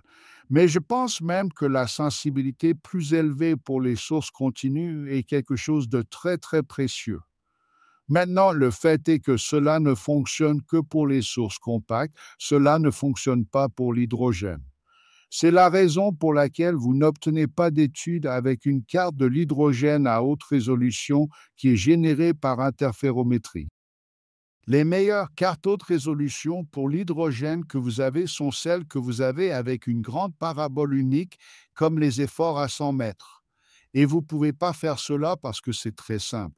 Si vous avez une source étendue ici, la différence de phase varie à partir de chacun de ces points. Donc, il y a essentiellement de très nombreuses sources, comme s'il y avait de nombreuses sources, et que chacune avait une différence de phase différente. Donc, c'est complètement étalé. Donc, ça ne fonctionne que pour les sources compactes. Comment analyser cela? Il existe deux approches possibles et elles sont utilisées par la communauté amateur. L'une est l'interféromètre à commutation de phase, où vous avez vos deux antennes paraboliques, puis l'une du changement de signal, vous avez un commutateur de phase de 100 degrés. Vous avez donc quelque chose qui tourne, change la phase de 104-20 degrés, puis vous combinez cela dans un détecteur, puis vous faites une détection synchrone. Voyez-vous, disons que je change cette phase avec 10 Hz, est-ce que j'obtiens un signal de 10 Hz ici, ce qui signifie que j'ai une corrélation entre ces signaux. Donc, c'est une façon de le faire. L'autre façon de le faire est d'utiliser un corrélateur. Vous pouvez le faire avec une solution logicielle d'ingénierie radio, par exemple, ou vous pouvez également utiliser un détecteur de phase analogique. Essentiellement, le corrélateur logiciel effectue la conjugaison complexe des deux signaux et ajoute des couches. Et c'est essentiellement la même chose théoriquement que pour le commutateur de phase. Donc, les deux schémas ont été mis en œuvre dans la communauté amateur, donc c'est faisable. Et j'aimerais vous montrer deux mises en œuvre pratiques. L'un d'eux est de Jimabshi, qui utilise deux antennes paraboliques de 3 mètres dans les bendels. Et il s'agit d'un interféromètre à commutation de phase. Malheureusement, il ne précise pas, du moins je n'ai pas pu le trouver, quelle est exactement la ligne de base. Mon estimation, à partir de la taille des antennes paraboliques et de cette photo, est d'environ 10 à 15 mètres. Un autre exemple que je voudrais vous montrer est celui de notre propre observatoire. Il s'agit de deux antennes paraboliques standards avec un LNB modifié pour la bande Q. La modification consiste simplement à les synchroniser de manière externe. J'ai mentionné qu'il est possible de les synchroniser de manière externe. Et si vous en avez deux, vous pouvez les alimenter à partir de la même horloge. Dans ce cas, il s'agissait d'un corrélateur analogique et d'une ligne de base de 10 mètres. Voilà donc les configurations. En principe, elles ne sont pas si compliquées. Et le résultat que Jim a montré, c'était sur le forum Zara. Donc, je l'ai récupéré sur le forum Zara. C'était que, regardons d'abord le graphique ici. C'est un seul scan. Donc, vous pouvez voir juste un petit peu que ça monte et ça descend. Donc, vous avez une corrélation là. Puis, si vous répétez le scan, vous pouvez faire la moyenne. Nous obtenons un signal clair et net et c'est ensuite un filtre passe-bas, donc en supprimant un peu le bruit de fréquence plus élevé. Maintenant, le point positif ici est que, si vous regardez ça, c'est 23 Jansky. Et j'ai mentionné plus tôt dans la conférence que faire cela avec une seule parabole de cette taille c'est pas faisable en pratique. Ce serait même en dessous d'une limite typique d'après une équation de radiomètre. OK, il a créé ce graphique. C'est en quelque sorte l'intensité sur l'intensité des franges sur l'ascension recta, dans ce cas, exprimée en heures de la zone urbaine et la déclinaison. Donc, lorsque vous déplacez la déclinaison vers le haut, la source disparaît. Nous ne voyons donc plus ce motif d'interférence. Et lorsque vous êtes à la bonne déclinaison, il apparaît. Voici donc une sorte d'image de cette source de seulement 23 Jansky. C'est donc une très belle expérience qui montre simplement la capacité des interféromètres lorsqu'il s'agit de sources continues compactes. L'autre exemple est l'interféromètre à bande Q. Il s'agit d'un comparateur, pas d'un balayage complet du ciel, mais d'une grande partie du ciel. L'ascension droite, encore une fois, est montrée ici et la déclinaison. Ce qui a été fait, c'est que ces deux paraboles les montrent à nouveau. Ces paraboles ici, elles peuvent être contrôlées verticalement. Ils ne peuvent pas être déplacés en azimut, mais ils peuvent être contrôlés en élévation. Le plan consistait donc à faire 1 ou 2, peut-être 3 jours sur une élévation, donc à écrire une ligne, puis à faire cela. Il a fallu un certain temps pour couvrir cela à partir de -30, cette sorte de limite que nous avons, et ensuite monter jusqu'à 40 degrés en déclinaison. Et la couleur représente l'intensité des franges observées. Et puis, il y a un espace, c'est simplement à cause de l'interférence du satellite à cette altitude. Donc, on ne peut rien faire de raisonnable à cet endroit.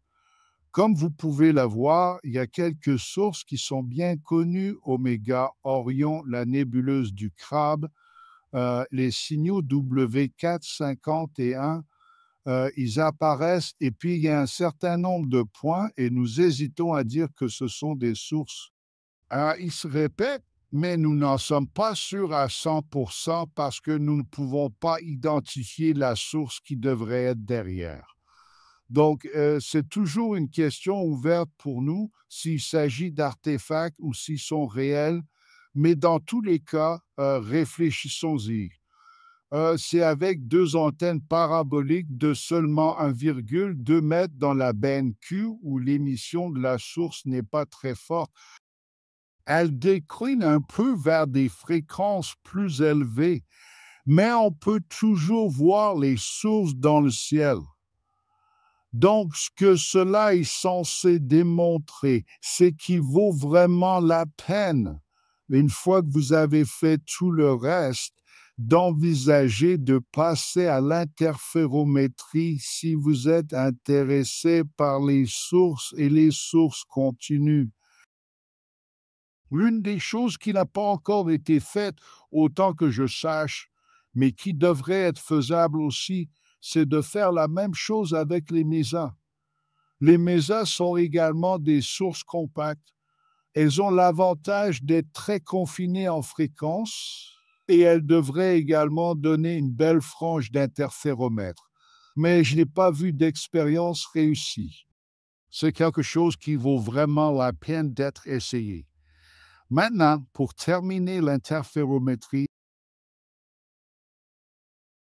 il y a une chose que nous savons faire chez les professionnels et c'est la principale raison pour laquelle ils le font. Ils combinent tout cela pour obtenir des images à haute résolution et c'est vraiment du haut de gamme en interférométrie. Et il est étonnant que cela ait également été fait par des amateurs. C'est encore le travail de Jim Abja qui avait cette antenne parabolique de 2 ou 3 mètres. Et il a fait une observation des signaux complexes, dans ce cas à une fréquence plus basse de 400 MHz, et il a utilisé différentes lignes de base en changeant la distance entre ces antennes. Maintenant, la synthèse Abja est quelque chose qui est assez... C'est mathématiquement complexe de faire tout ce traitement. C'est donc vraiment la grande courbe d'apprentissage si vous voulez faire quelque chose comme ça. Et il a réussi à le faire. Il a montré différentes étapes du traitement et son image finale qu'il a produite est celle-ci. Vous avez dit que les points sont 0.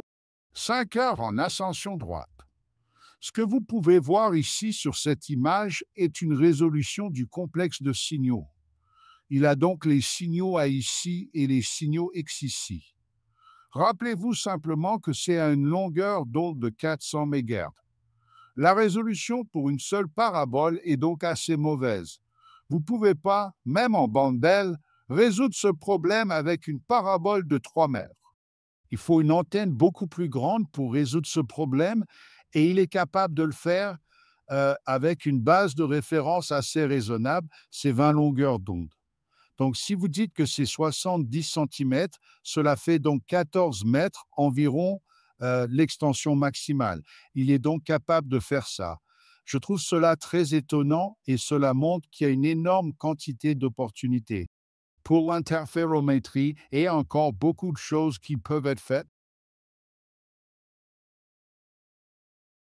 Bon, cela conclut en quelque sorte ce que je voulais dire comme exemple, ce qui peut être fait, ce qui peut l'être, où sont les limites, etc.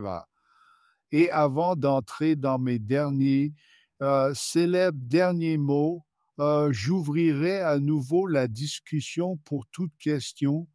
S'il y en a pour l'interférométrie en ce moment, j'ai une question sur votre interféromètre de toit.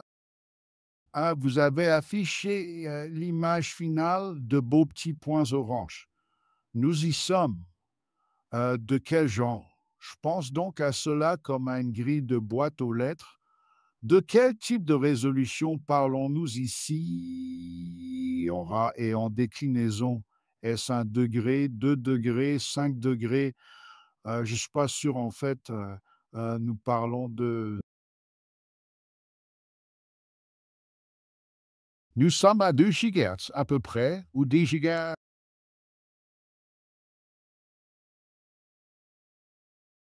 Mon estimation la plus approximative est d'environ 2 degrés, mais il faudrait vraiment que je le vérifie. C'est juste un chiffre instinctif. OK. Eh bien, c'est la taille du faisceau. Une autre façon de le faire est de savoir combien de fois. Des analyses de dérive a-t-il dû faire pour obtenir cela? Par exemple, c'est ce que je me demande. De combien aurait-il augmenté l'élévation à la fois? Je ne me souviens pas de Horst qui a fait ça. Son nom est sur la ligne. Encore une fois, ça a dû être quelque chose d'un degré ou plus. Donc, ça a pris des semaines ou des mois? Oui, oui, c'est une question de semaines. Magnifique. Si vous me permettez, une autre question de la section précédente. Vous parliez de la variabilité du signal simplement parce que vous changez l'azimut. Et vous aviez un graphique pour montrer cela? Commençons par le plus simple. Pourquoi l'azimut? Est-ce qu'il y a juste une ville bruyante à proximité ou quoi? Non, si je veux dire, si je change l'élévation, c'est très évident parce qu'alors mon antenne se rapproche du sol. Donc, encore une fois, je m'attends à voir un changement. L'azimut. Alors, parlons de cette élévation. C'est simplement un bruit de sol fort qui arrive par opposition à l'épaisseur de l'atmosphère qui réduit le signal entrant.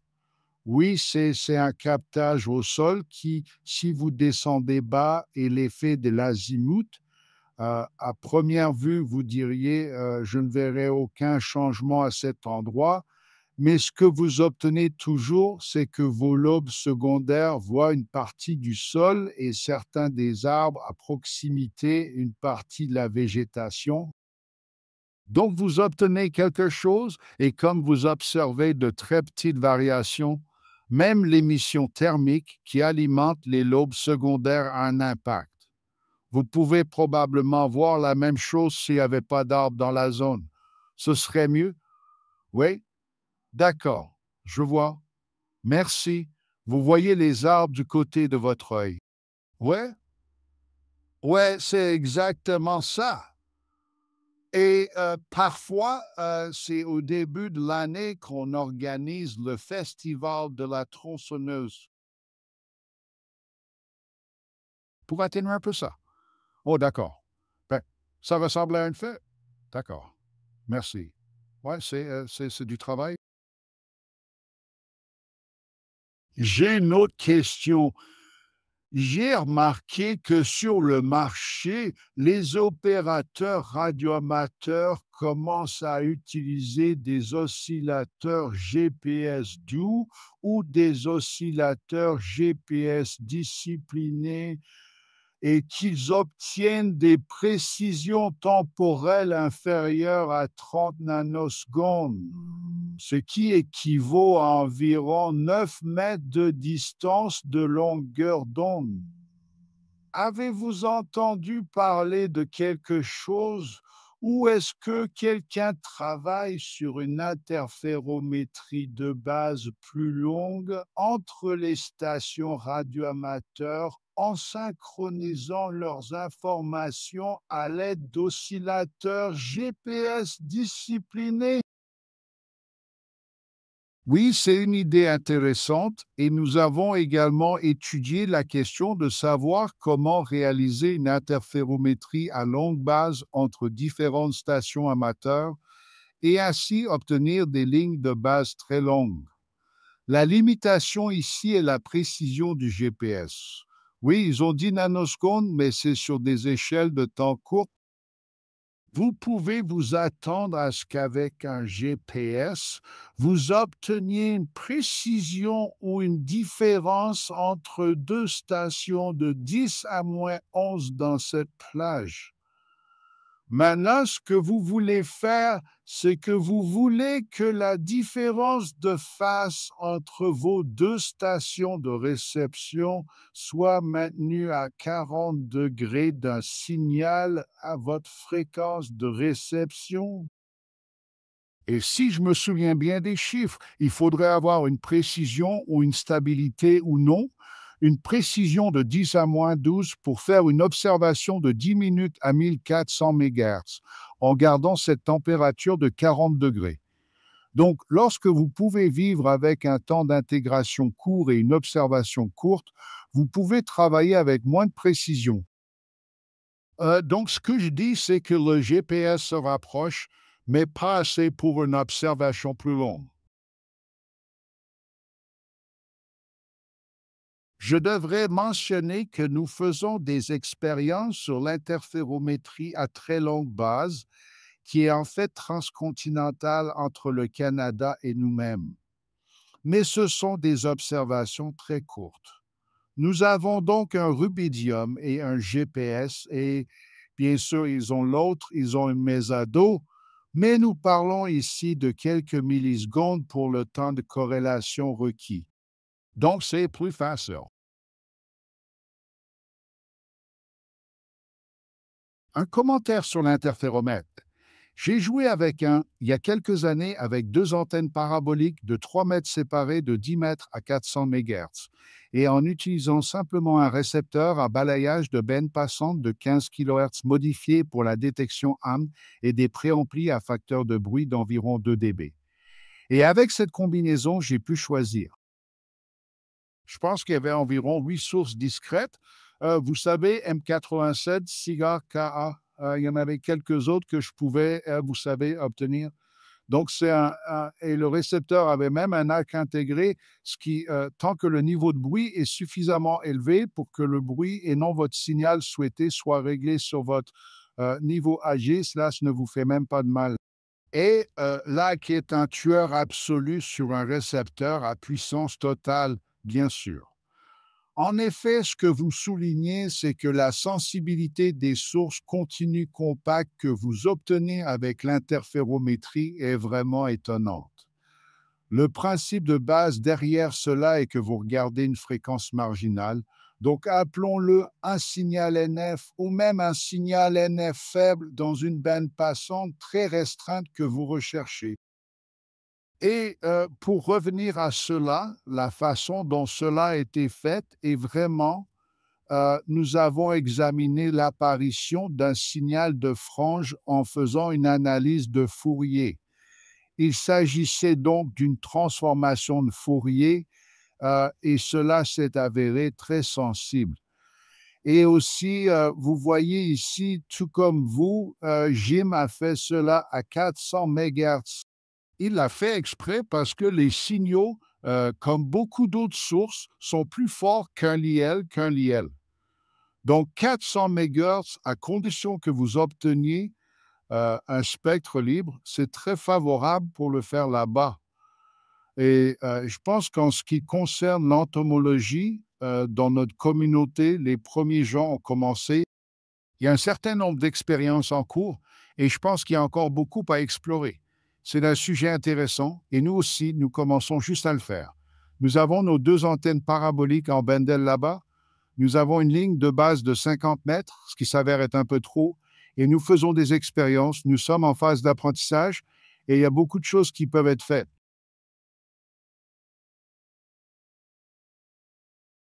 Quel est le problème avec trop de signaux? Il y a une chose qui est un peu regrettable dans notre configuration. Nous faisons passer le signal RF des deux antennes paraboliques jusqu'à notre bâtiment. Malheureusement, les câbles ne sont pas de longueur égale pour le moment et ce ne sont même pas les mêmes câbles. Nous avons donc des vitesses différentes dans le câble. Nous avons donc un décalage de phase dans le cas du câble et il s'avère que, en premier lieu, cela ne devrait pas avoir trop d'importance car les franges devraient toujours être là. Et oui, les franges sont là. Mais ce que nous observons, c'est que lorsque la source se déplace dans le ciel, nous suivons, nous avons un système de suivi en tant que source. En se déplaçant dans le ciel, la différence de temps entre les deux signaux devient de plus en plus grande. Et nous voyons qu'à certains décalages temporels, le signal se décorrèle. Nous perdons donc les franges. Nous n'avons pas encore bien compris cet effet. Et nous avons pensé, avec le recul, qu'il aurait peut-être été préférable de commencer avec une ligne de base plus petite, puis d'en apprendre davantage. Nous n'avons pas encore complètement compris l'effet de corrélation, mais nous pensons que c'est le cas. La longueur de corrélation du signal est quelque peu limitée et nous rencontrons un problème à ce niveau. Encore une fois, quand je jouais avec les interféromètres, il y avait un professeur de l'Université d'Écosse qui a trouvé ses notes de cours sur l'interféromètre et qui est entré en contact avec lui. Mais c'est assez intéressant de savoir jusqu'à quel point l'antenne, les câbles peuvent dévier en longueur, ce qui est lié à la bande passante du récepteur. Si vous avez un récepteur avec une bande passante d'un mégahertz, alors une fraction de microseconde commence à décorréler les choses. Si vous avez une bande passante de 100 kHz, vous pouvez avoir beaucoup plus de différence de temps dans les câbles avant d'être décorrélés. Selon lui, cela semble se vérifier d'après mon expérience. Oui, c'est une chose avec laquelle nous jouons également, c'est quelle bande passante pouvons-nous utiliser. Bien sûr, plus vous pouvez vous permettre d'avoir de bandes passantes, plus vous obtiendrez d'énergie, mais vous vous retrouverez alors face à un problème de corrélation. Nous sommes au début de la courbe d'apprentissage et j'espère pouvoir obtenir de meilleurs résultats bientôt et voir jusqu'où nous pouvons aller avec ces choses. Donc, une question que j'ai, ou je pense que j'ai, c'est que vous parlez de faire ces mesures comme celle-ci a été faite à 400 MHz, mais certains de ces signaux sont dispersés. Vous bénéficiez d'un gain plus important avec une antenne plus petite, ce qui vous permet de poursuivre le signal et de vous retrouver potentiellement mieux loti à un autre point du spectre. Est-ce exact ou non? J'ai bien peur de ne pas avoir bien compris votre point de vue. Peut-être que si vous répétez cela, je comprendrai mieux. Eh bien, comme si le signal entrant était un signal large et dispersé ou qui perdait de la fréquence, mais qu'il était toujours présent. Ouais. Et vous obtenez plus de gains avec une parabole plus grande à une fréquence plus élevée que peut-être que vous êtes vous-même et vous vous éloignez également d'un peu de bruit. Il pourrait alors y avoir un endroit compromis que vous recherchez pour opérer au lieu de celui qui, selon vous, a le plus de signal. Oui, c'est tout à fait possible. Que vous êtes mieux loti à des fréquences différentes dans notre cas particulier. Nous regardons nos deux paraboles à une base de 50 mètres ou 45 mètres de base qui sont dans la bande L, donc nous regardons le 1. 4 hommes et l'autre était dans la bande Q. Nous ne regarderions pas 400 MHz comme Jim l'a fait, et peut-être que d'autres le font parce que tout simplement, c'est trop d'heure-fil. Nous ne pouvons rien faire là-bas. Donc, c'est une autre contrainte, même si le signal peut être plus fort à cet endroit. Nous devons essentiellement être très élégants et filtrés pour ne pas surcharger nos LENA dans cette gamme spectrale.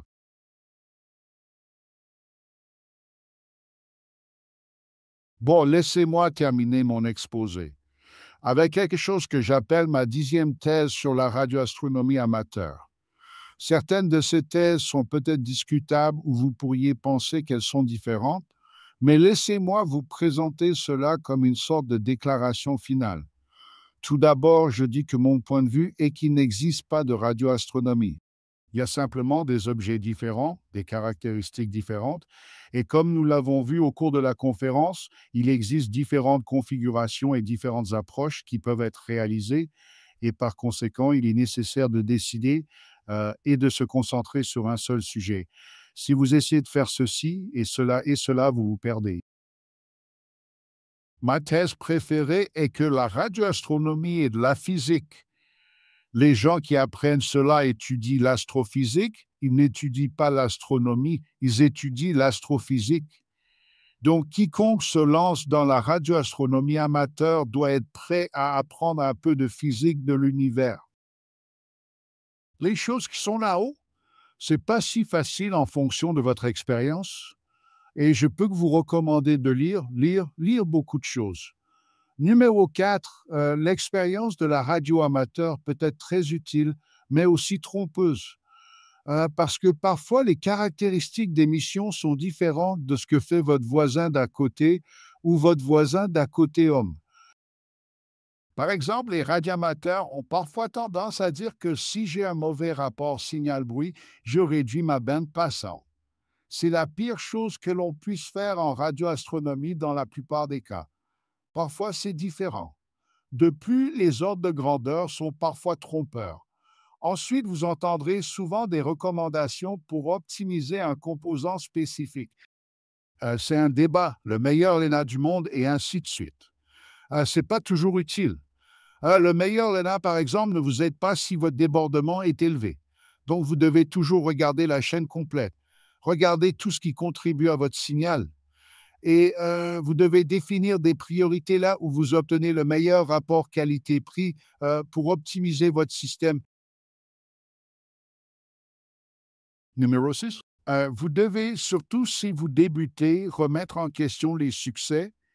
Il y a tellement de façons de vous laisser tromper par la fille et votre imagination.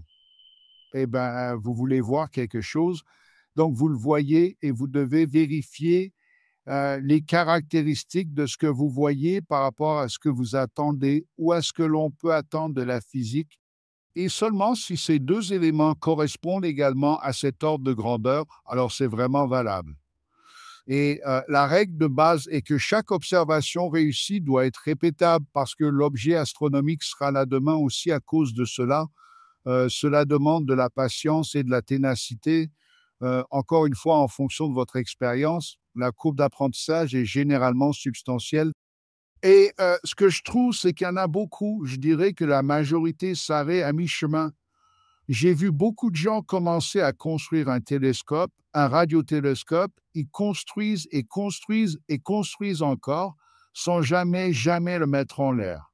Je trouve donc important que les gens, c'est mon conseil, essaient d'obtenir un premier succès assez rapidement. Par conséquent, il faut chercher des solutions faciles car il est très important de rester motivé. Si vous construisez quelque chose et que vous n'y parvenez pas, vous perdez votre intérêt. Alors n'essayez pas de construire le télescope ultime où tout a été optimisé avant de le lancer dans le ciel pour la première fois, mais essayez plutôt de faire une observation. Et puis, une fois que nous avons un signal, c'est aussi un point de départ pour l'optimisation. Le logiciel est un élément important. Ma suggestion est de ne jamais essayer de réinventer la roue. Il existe des outils existants, il existe des outils issus de la communauté professionnelle. Ils peuvent nécessiter une courbe d'apprentissage supplémentaire, certes, mais ils permettent d'économiser beaucoup de travail par la suite. Et puis, bien sûr, vous voulez vous appuyer sur l'expérience des autres, car tout le monde devrait poser des questions, mais il y a des limites à cela. De plus, si vous posez des questions, pas des questions stupides, mais des questions pour lesquelles vous entrez simplement le mot-clé dans Google et obtenez votre réponse. Et vous n'êtes pas paresseux ou trop paresseux pour le faire, alors les gens seront frustrés de vous aider et vous risquez de perdre du soutien. Alors essayez de vous aider un peu. Ne vous perdez pas là-dedans, mais posez quelques questions, regardez autour de vous et puis oui, revenons à ma préférée. C'est le numéro 3 de la radioastronomie en physique pour conclure cet exposé. La course, pour moi, je viens peut-être de devenir un domaine très vaste. Et comme nous l'avons vu, il y a tellement d'options et à tous les niveaux. Il y a beaucoup de choses qui sont possibles, qui étaient impossibles il y a 10 ans. Et cela est essentiellement dû au progrès des composants RF, de la SDR et de la puissance des ordinateurs.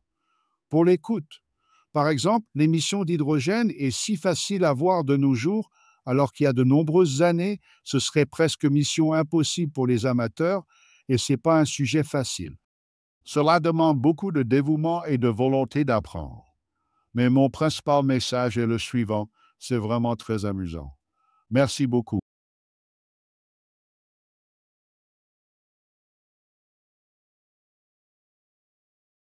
Très bien, deux questions pour Wolfgang.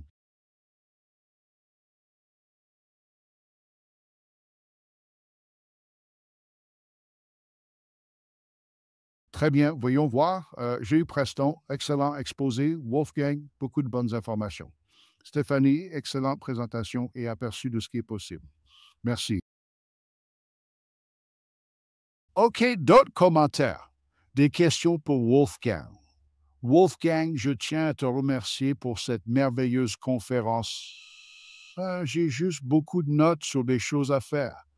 C'est comme une sorte de menu de choses, de nouveaux jouets à découvrir. Merci. Ouais, bien nous- Très bien, nous recevons beaucoup de bons commentaires et de discussions, Wolfgang. Allez, regardez-les, non pas de nouvelles questions, mais je tiens à vous remercier beaucoup. C'était une conférence exceptionnelle. Oui, vous avez été un excellent orateur principal, aussi au fait notre premier membre de l'air à obtenir un FRB et, avec son équipe. Et donc, j'attends avec impatience d'autres réalisations de votre part et du groupe Osterpié. Merci beaucoup. Merci.